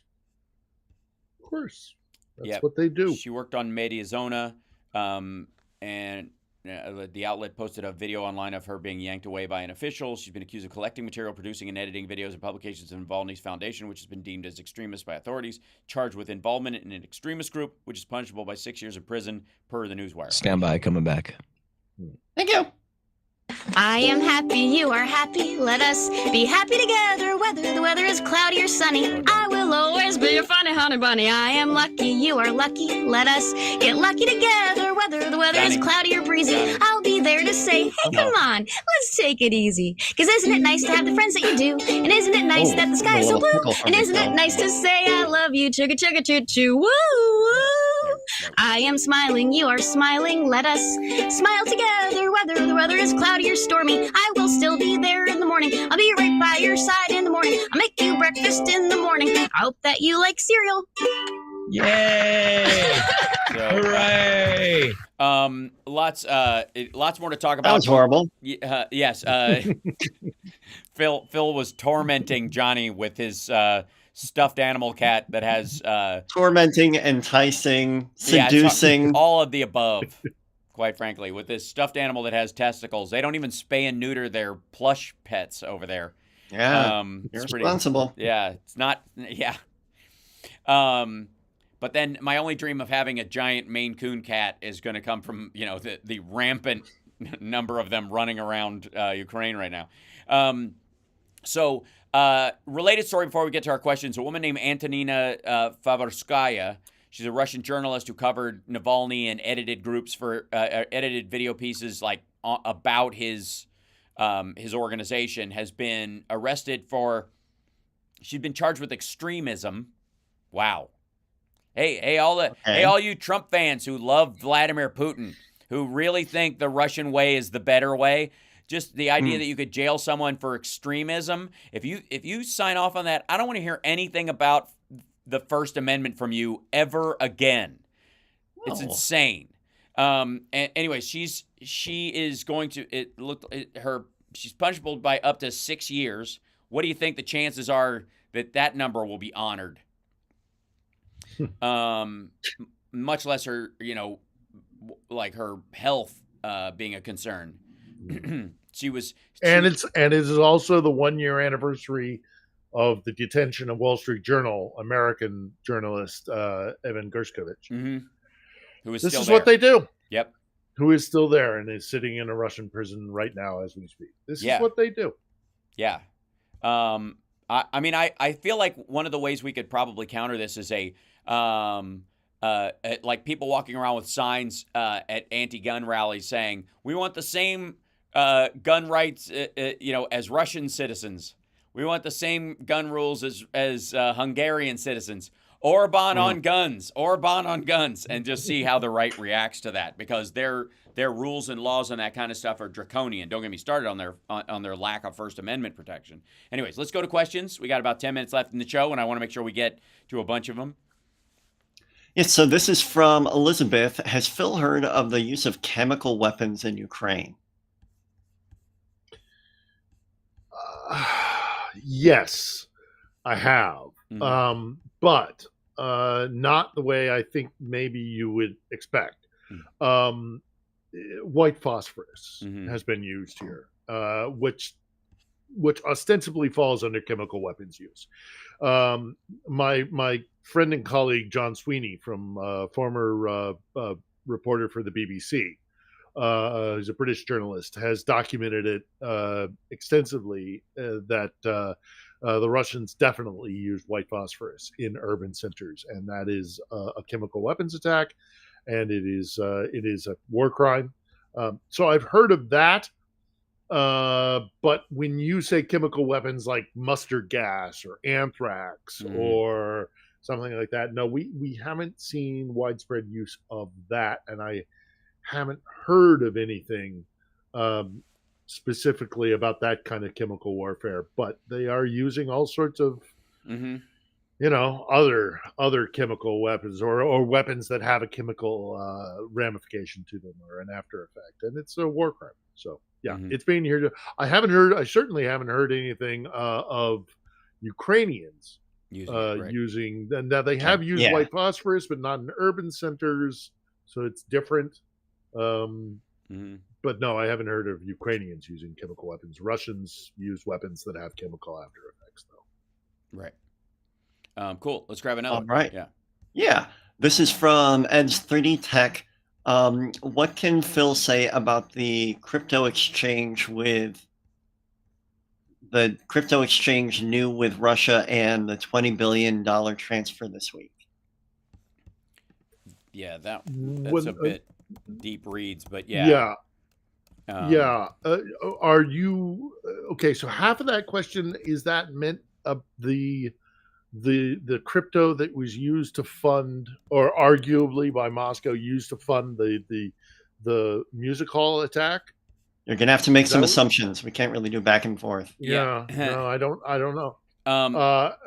No, this is about I looked up the story that he's talking about. This is the crypto is now being used by Russia to avoid sanctions, and that's what it's for. The big rush back into Bitcoin, the big spike in Bitcoin over the last little bit has been after the Sam Bankman-Fried stuff leveled out.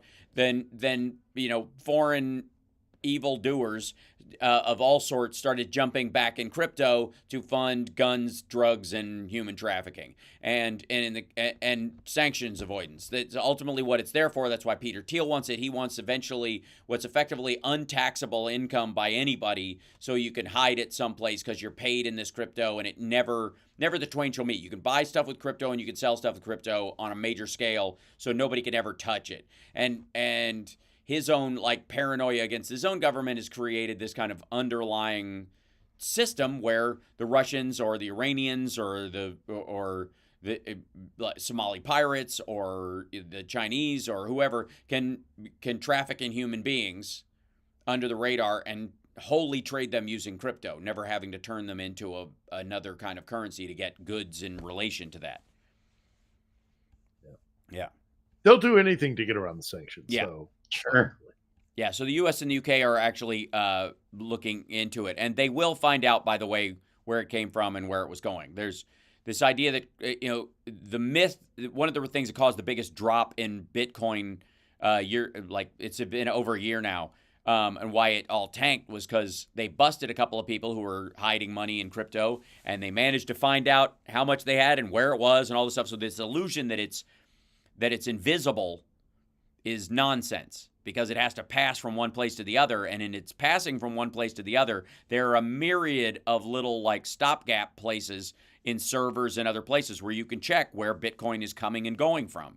And if it's parks in one place or comes from you and goes into this one account or vice versa, they know what it was for and when it was exchanged, even if it doesn't have like a Matt Gaetz Venmo memo in it that says tuition. Right? That's the issue. So, yeah, let's grab another one real quick. Yeah, I've got one from Lady Beatrice. This is because Phil made the Star Wars reference.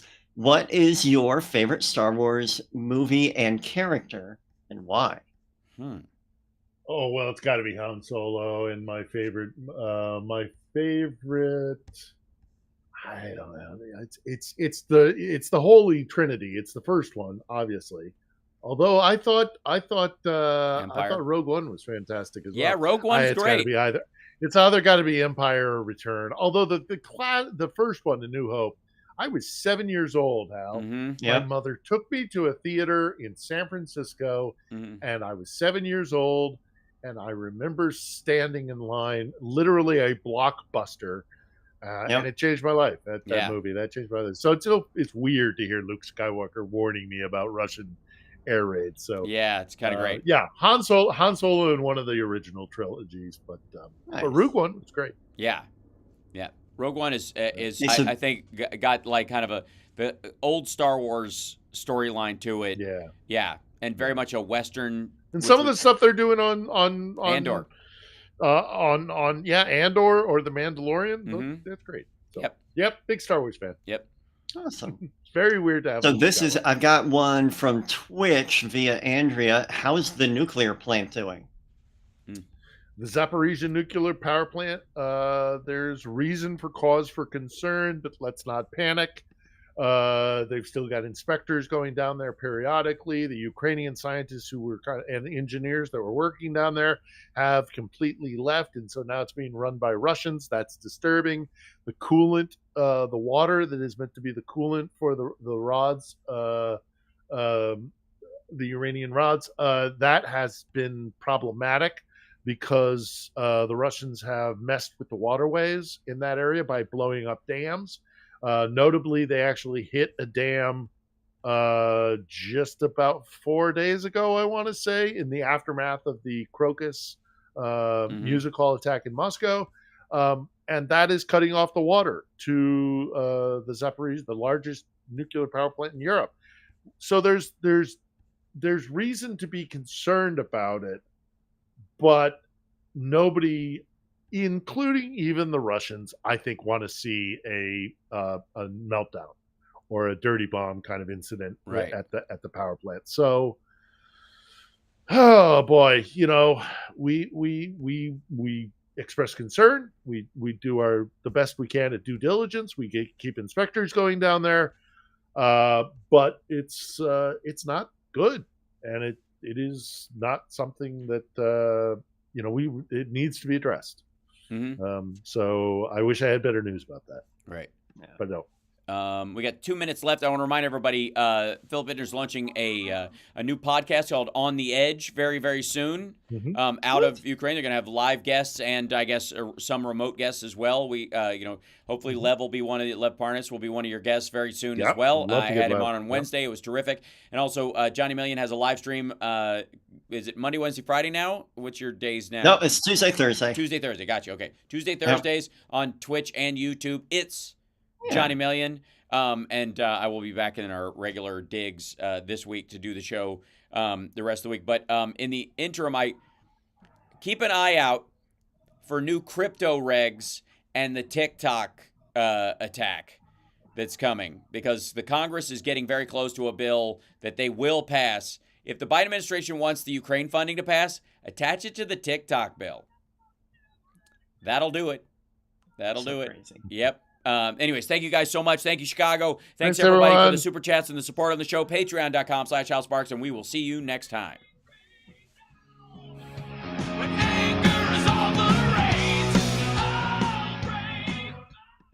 There's a thing called Tornado Cash, which is how how everybody launders their crypto.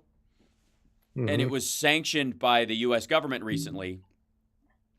And right about that time, Donald Trump pivoted away from NFTs, and it's interesting, that the NFTs were the primary way that they laundered them. So they would create these NFTs, and then the money moves into the NFTs and then right out again. They trade on these kind of, and it artificially inflates the NFT cost. It sits because there's always $100 moving into it, right? So you move $100 in, you buy and sell it, buy and sell it, buy and sell it, buy and sell it, and the price is always the same. Even kicks up sometimes. And so if you got $10,000 or $50,000, you can sell it as an NFT, and then it sits in one of these exchanges. And if somebody wants to turn 10,000 dirty into 10,000 clean, that's how they do it. Wow. Not good. Not good at all.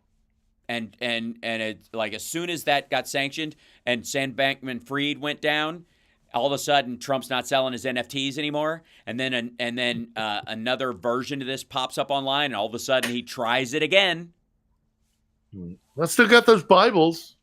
Oh yeah. No, I'm gonna get one. Don't worry. I'm gonna go down to I think where's that place? It's in is it in Missouri or whatever? The weird little version of the mini Christian Vegas that's down there, whatever that place is called. Somebody will remember the chat or whatever. That where all the old singers go to pass on. And to go down there, and I want to get one from him directly out of his car trunk, because apparently he sells them out of the trunk of his car. I want to go down there and actually, get one directly there. So, anyways, love you guys. I'm driving back to Vegas with my brand new tires because I drove all the way to LA with a screw in my tire, which was really fun. Oh God! Stopping every 30 miles to check. And put more air in it. More fix-a-flat, more air. Yeah, I did fix-a-flat. That held it, but I had to keep adding air to it every few miles. Yeah. It was Branson. Thank you, everybody. Yeah, Branson, Missouri. That was the place. God. Yeah. So I want to go to Branson next time I'm visiting.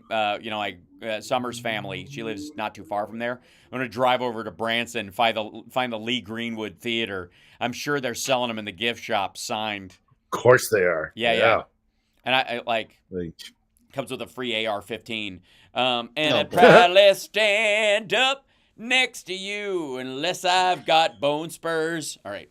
All right. Thanks so much, guys. All right. Stay safe, Phil. All right. Take care. Yeah, Thanks. Be well. Give the balls a tickle for me. All right. Yeah, I will. Oh, dear. Okay. Thanks. Oh, dear. Bye. Save it for your OnlyFans, you weirdos. Hey, now. There they go. All right. There they go, ladies and gentlemen. Thanks so much. And thank you guys as well for being with me today and soldiering through, as we often have. Hold on, dink. There we go.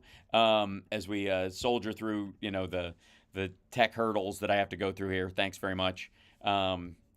Appreciate it. Don't forget to hit that like on your way out, or if you didn't on your way in. If you did it on your way in, don't hit it again, because it'll turn it. I think it takes it back. But anyways, love you guys. See you Monday. Take care of yourself and take care of somebody else. And I got to go. I have a long drive ahead of me, as per usual.